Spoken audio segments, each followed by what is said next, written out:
बताता हूँ, इसके बाद बुद्धिज्म खत्म, फिर जैनिज्म के बाद थोड़ा सा बुद्धिज्म में और है वो कर लूंगा, फिर जैनिज्म के बारे में थोड़ा सा बता दूंगा, ठीक। और मंडे से मैं फिर से फर्स्ट पेपर पढ़ाऊंगा, है ना। दोनों कवर होते चले। अब इसमें जैनिज्म के बाद में केवल 2 बचते हैं, 3, शैविज्म, वैष्णविज्म और आजीवक। आजीवक के बारे में मैं कुछ आपको बता चुका हूँ, नेक्स्ट कुछ बता देंगे, थोड़ा सा जल्दी जल्दी बता देते हैं क्योंकि आपको वो तो डाल दी, लेकिन एक डिटेल नोटिस डाल दें हिंदी वालों के लिए भी, तो वो आज शाम तक मैं डाल दूंगा तीनों सेमेस्टर में। आपको सेकंड, फोर्थ को, सिक्स को तीनों सेमेस्टर्स में डाल देंगे, क्योंकि मेरे पास जो नोटिस है वो ये है कि सिर्फ 6 सेमेस्टर के एग्जाम में आप लोगों का इंटरनल असेसमेंट मार्क्स पे नंबर मिलेंगे और सेकेंड ईयर जो 4th सेमेस्टर उनको 3rd सेमेस्टर के मार्क्स पे मिलेंगे। इंटरनल असेसमेंट उनका भी चलेगा, है ना। तो आप कितना इम्प्रूव किए हैं ये इंटरनल असेसमेंट से पता चलेगा। तो आप लोग अच्छे से प्रोजेक्ट तैयार करिएगा। तो जैसा कि अष्टांगिक मार्ग की मैं बात करता हूँ, बुद्ध ने कहा कि जीवन यापन के लिए सबसे श्रेष्ठ मार्ग है अष्टांगिक मार्ग, है ना। ये अपने शिष्य को बता रहे हैं कि जो व्यक्ति विराग, निरोध, अपशम, संबोधि और निर्वाण के लिए निर्वाण का प्रयास करता है वो उसका अष्टांगिक मार्ग है ना। उनका कहना है कि जिस तरीके से सारी नदियां समंदर में मिलती हैं, इसी तरीके से सभी ज्ञान अष्टांगिक मार्ग की तरफ जाते हैं, है ना। बौद्ध ग्रंथों में इन 8 अंगों को 3 भागों में विभाजित किया गया है ना। प्रज्ञा या मानसिक ज्ञान से, मतलब उनका कहना है कि दिमागी ज्ञान से परे है, मानसिक ज्ञान से परे है आत्मिक ज्ञान। जो आपको आंतरिक ज्ञान है वो जो आप देख के या पढ़ के ज्ञान प्राप्त करते हैं उससे अलग है ना। मनुष्य का चरित्र, मनुष्य का सील उसका मार्ग निर्धारित करता है कि वो किस तरफ जाएगा, है ना। और समाधि, 3 भाग मैंने बताए, पहला आत्मिक ज्ञान, दूसरे उसका शील चरित्र और तीसरा समाधि, कि वो किस तरीके से एकाग्र चित्त होकर, है ना, ज्ञान प्राप्त करता है, ये डिसाइड करेगा कि वो किस तरफ जाएगा। तो उनका कहना क्या है, ये 8 मार्ग कौन से हैं, नाम आप लोगों को बता दिया था कल, फिर बता रहा हूं। सम्यक सब में लगा है, सम्यक दृष्टि, दूसरा है संकल्प, तीसरा है वचन, चौथा है कर्म, सबके साथ सम्यक लगा हुआ, 5वां आजीविका, 6ठा व्यायाम, 7वां स्मृति और 8वां समाधि, है ना। अब सम्यक दृष्टि क्या है? सम्यक दृष्टि है कि हर वस्तु में यथार्थ के स्वरूप का बोध होता है, कि जो चीज हमें दिखाई पड़ती, ठीक है, वह यथार्थ है। इसका हमें देख के लगता है आप मेरे सामने है तो अभिषेक है तो अभिषेक है, अंकित है तो अंकित है। लेकिन यह दृष्टि यदि समान है कि अभिषेक है मेरा स्टूडेंट है, अंकित है मेरा स्टूडेंट है, और जितने बच्चे क्लास कर रहे हैं, वैभव जितने भी बच्चे क्लास कर रहे हैं, सब मेरे स्टूडेंट हैं, तो क्या सबके लिए मेरी दृष्टि एक समान है? मैं एक तरीके से हर चीजों को देखता हूं, है ना। सुंदर चीज को बहुत ज्यादा देख रहा हूं, जो अच्छी नहीं लग रही उसको नहीं देख रहा हूं। अगर इस तरीके की दृष्टि है तो हमें विद्या, हमें ज्ञान नहीं मिल सकता। ज्ञान के लिए जरूरी है कि आपका दृष्टिकोण, आपको चीजों को देखने की, आपको समझने का जो आपका नजरिया है वो सही होना चाहिए। अगर वो अलग अलग है, मैक्सिमम लोगों में होता है बेटा। आप टीवी खोलिए, है ना, कोई मैच आ रहा है, आपको दोनों टीमों से कोई मतलब नहीं, लेकिन आपको वही मैच देखना है। मान लीजिए फुटबॉल का कोई मैच आ रहा है, इस समय यूरो कप चल रहा है, तो आपको किसी टीम से कोई लेना देना नहीं, जर्मनी है, स्पेन है, दोनों खेल रहे हैं, लेकिन 5 मिनट के अंदर आप खेल देखना भूल जाते हैं और आपको लगने लगता है कि यार जर्मनी को जीतना चाहिए, है ना। तो जब जर्मनी अच्छा खेलेगी आपको खुशी होती है, जब जर्मनी पे गोल लगेगा तो आपको दुख होता है। तो मनुष्य एक तरीके का विचार नहीं रख सकता। अब अगर आपका एक तरीके का विचार है तो आप अच्छा गेम देखेंगे, अच्छा फुटबॉल देखेंगे, लेकिन जैसे ही आप कभी भी ध्यान देके देखिएगा, जैसे ही हम कोई मैच देख रहे होते, कोई कॉम्पिटिशन देख रहे होते, झगड़ा होने लगता है, आपस में मारपीट होने लगती, तो 2 मिनट के अंदर आपको लगता है नहीं इस पार्टी को जीतना चाहिए, ये पार्टी सही। लेकिन जब वो नहीं मार खाने लगती तो आपको दुख होता है। तो उनका कहना है कि वस्तुओं को, घटनाओं को एक समान दृष्टि से देखना चाहिए। बहुत मुश्किल काम, लेकिन अगर ये दृष्टि आप में है तो आपको ज्ञान प्राप्त होगा, है ना, आपको मोह नहीं होगा। और जब समान दृष्टि नहीं होगी तो फिर आपका ज्ञान या तो अधूरा होगा या गलत होगा। तो यह है बुद्धि की सम्यक दृष्टि, सम्यक संकल्प, है ना, मनुष्य का दृढ़ निश्चय। मनुष्य का दृढ़ निश्चय एक तो उसे गोल अचीव करवाता है, ध्येय उसको देता है, पूर्ण करता है उसके ध्येय को। दूसरे, वह हिंसा की कामना से मुक्त हो जाता है ना, वह हिंसा की कामना से मुक्त हो जाता है। आप किसी से बात करते हो, आप तर्क करते हो, आप बात करते हो, आप कोई काम कर रहे हो, है ना, और कोई आपको डिस्टर्ब करने लगे, अगर आपका दृढ़ निश्चय है कि मैं ये काम कर लूंगा तो आपको वो डिस्टर्बेंस कुछ पता नहीं चलता, लेकिन आपका भी मन नहीं लग रहा, है ना, आप भी, आपका संकल्प सही नहीं है, तो कोई थोड़ा सा डिस्टर्ब करेगा आप झगड़ा कर दोगे। तो छोटे भाई को ही देख लो, आप पढ़ाई कर रहे हो, वो बगल से निकल जाएगा, थोड़ी सी आवाज कर देगा और आपका मन पूरी तरीके से पढ़ाई में नहीं, तो आप उठ के पीट दोगे उसे, है ना। तो कहते हैं कि संकल्प, जिस काम को हम कर रहे हैं, सम्यक संकल्प, दृढ़ संकल्प, समान संकल्प होना चाहिए कि नहीं इस काम को मैं पूरा करूं। उसमें जो डिस्टर्बेंस है वो तो अपने आप दूर हो जाए। अगर मन पढ़ाई में लग रहा है और बाहर बारात निकल रही, फिर भी इच्छा नहीं होगी कि बाजे बाजे बजे बजने दो, हमारी पढ़ाई हो रही तो हो, है ना। तो संकल्प होना चाहिए काम को लेकर। फिर सम्यक वचन, उनका कहना है कि झूठ से अलग होना, झूठ ना बोलना, यह सम्यक वचन है, ठीक है। इससे मनुष्य का व्यवहार, गलत बातें, है ना, से वह दूर होता है और विरक्ति के पास जाता है। कॉलेज में कुछ होता है, आप माँ बाप से नहीं बताते, ठीक है, क्या हुआ आप झूठ बोल दो, फिर आपके अंदर एक डर बना रहता है कि कहीं कोई झूठ बोल दिया है, ये पकड़ा ना जाए, है ना, कोई दूसरा आके ना बता दे। कोई भी दरवाजा नॉक करेगा तो आपको लगेगा क्या वही बताने से नहीं यार, है ना, एक डर बना रहता है, ठीक है। जब डर बना रहता है तो फिर विरक्ति नहीं, फिर आप उसी में फंसे रहते। वरना सही बात बता दी, अगर फादर ने जो भी कहना है आपको कह दिया, ठीक, और उसके बाद आप उस चीज से मुक्त, विरक्त।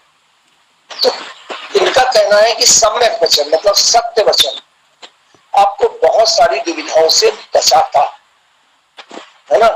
आपको विरक्ति की तरफ ले जाने का मतलब है कि उससे परेशान ना, उसके मोह में ना फंसे, जो सच है उसको बोलना।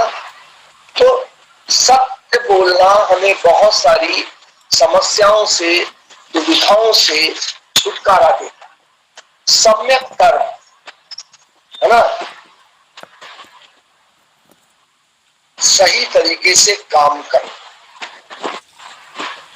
सच्चे काम कर, है ना। एग्जामिनेशन आया, अब खोजनी चालू हो गई कि साल या अनसाल पेपर मिल जाए तो आसानी हो जाएगी। ठीक है, तैयारी नहीं है, कभी गाइड, कभी साल पेपर, कभी बच्चों से पूछ के, कभी उनमें फंसो ले जाके जो इम्पोर्टेंट बताने वाले लोग हैं यूनिवर्सिटी में, ये नेताजी और फलाने और ढूंढके, इन सब के चक्कर में आप फंसते रहते हैं।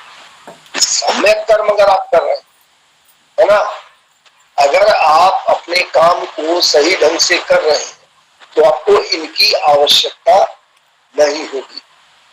फिर सम्यक आजीविका, सम्यक आजीविका दो तरीके से कहा गया है कि जीव को उपार्जन करना चाहिए उसी तरीके से जैसे भ्रमर फूलों से आजीविका चलाता। मतलब जितनी आवश्यकता और उतना ही फूल से रस लेता है जितने उसकी जरूरत। बहुत ज्यादा आजीविका के लिए इकट्ठा कर लेना, बहुत ज्यादा संकलन कर लेना, बहुत ज्यादा विलासिता की तरफ जाना, है ना, आपको ध्येय से अलग करता, आपको सम्यक वचन से अलग करता, आपको सम्यक कर्म से अलग करता। तो आजीविका के लिए उतना ही अर्जित करना जितने की आवश्यकता। शायद इसीलिए गौतम बुद्ध ने अपने भिक्षुओं को ये आदेश दिया था कि वो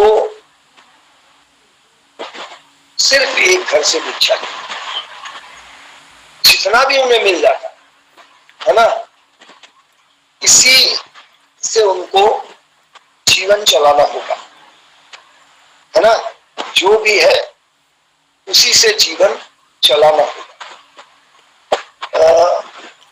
इसके बाद में सम्यक व्यायाम, इसका अर्थ है कर्मों का परित्याग और कुशल कर्मों को विकसित करना। जो काम आपके लिए, आपके शरीर के लिए, आपके जीवन के लिए अच्छे नहीं है, उनका परित्याग और कुशल कर्मों को विकसित करना। इसका मतलब कतई नहीं है कि दंड लगाना, है ना, इसका मतलब बिल्कुल नहीं है कि मुग्दल फेरना या दंड लगाना।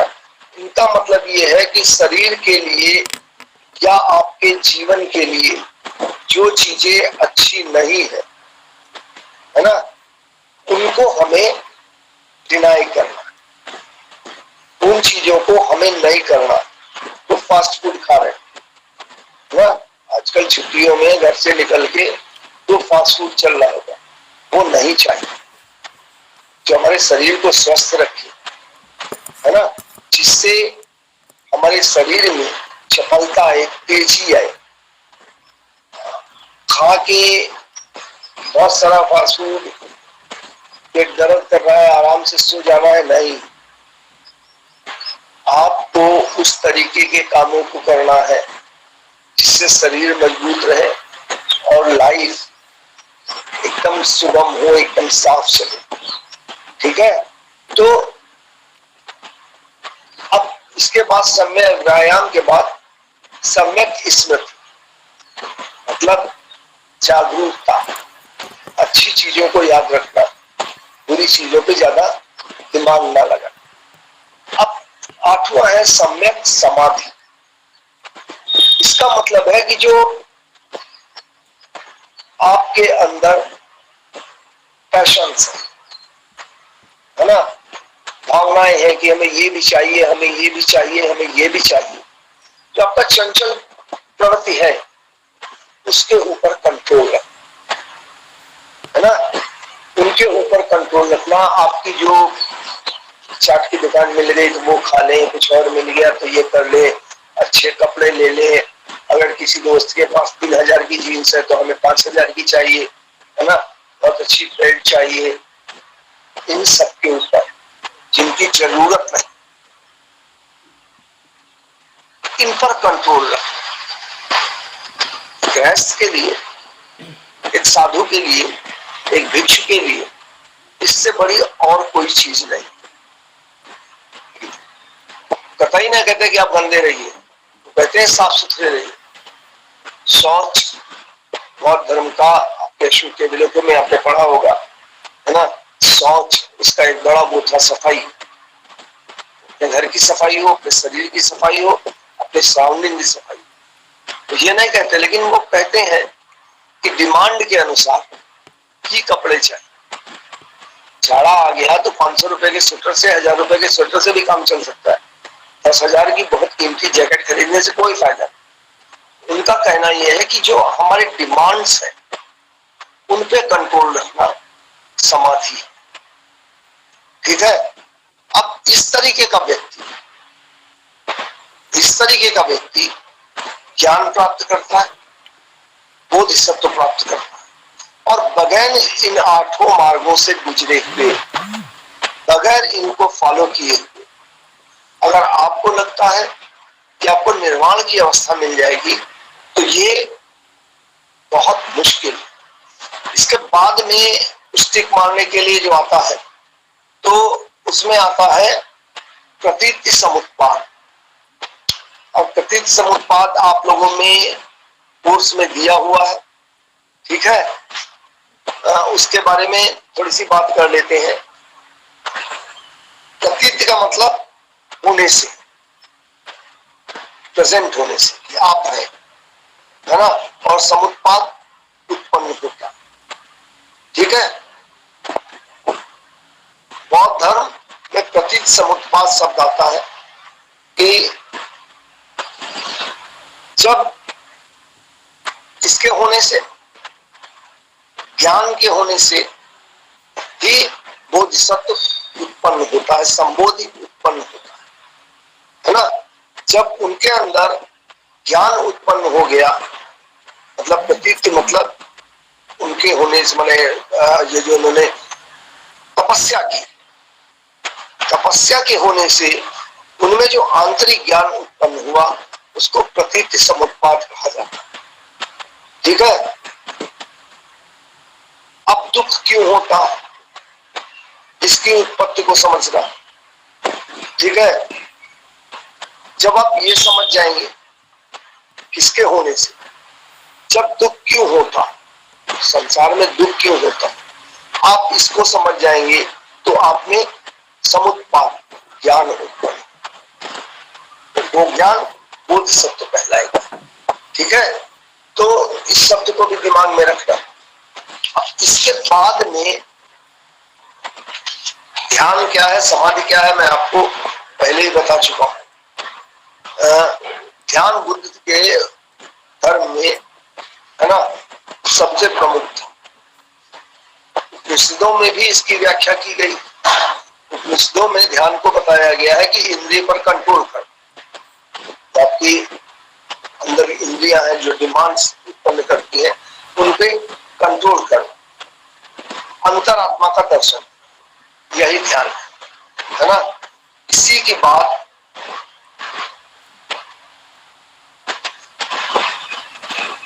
बौद्ध बुद्धिज्म में किया गया की है कि ध्यान से प्रतीति समुत्पाद पैदा है ना। और प्रतीत समुत्पाद जब पैदा होता है, जब आप चीजों को समझने लगते हैं कि ये कैसे पैदा हुई, है ना, ये कैसे पैदा हुई, ये क्यों है, जब आप ये समझने लगते हैं तो आपको ज्ञान प्राप्त होता है।